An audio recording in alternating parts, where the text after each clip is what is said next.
अल्लाह ताला ने आज से 1400 साल पहले तमाम इंसानों को एक बहुत बड़ा चैलेंज दिया था।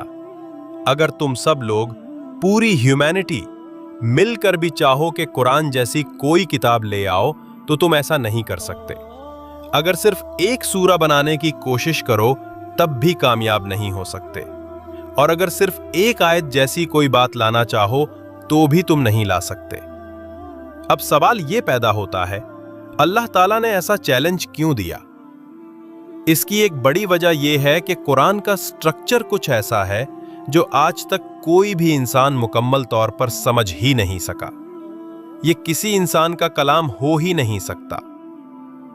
आइए कुरान के एक न्यूमेरिकल स्ट्रक्चर पर गौर करते हैं जिसे आज की मॉडर्न साइंस की मदद से डिस्कवर किया गया है। कुरान करीम में जमीन का जिक्र 13 मर्तबा आया है और समंदर का जिक्र 32 मर्तबा। 13 और 32 बराबर 45। अब जरा मैथ का एक सादा हिसाब देखिए। जमीन अगर 13 को 45 से बांटा जाए तो 28 8 होता है, और समंदर अगर 32 को 45 से बांटा जाए तो 71 1 होता है। और आज की साइंस भी यही बताती है कि हमारी जमीन का तकरीबन 71 हिस्सा वाटर पर मुश्तमिल है और सिर्फ 29 हिस्सा लैंड है। ये तो सिर्फ एक स्ट्रक्चर था। अल्लाह ही बेहतर जानता है कि कुरान में ऐसे न जाने कितने हिडन स्ट्रक्चर्स छपे हुए हैं। इसीलिए अल्लाह ताला का ये चैलेंज बिल्कुल हक है। तुम सब मिलकर भी कुरान जैसी कोई किताब नहीं ला सकते, ना एक सूरा, ना एक आयत।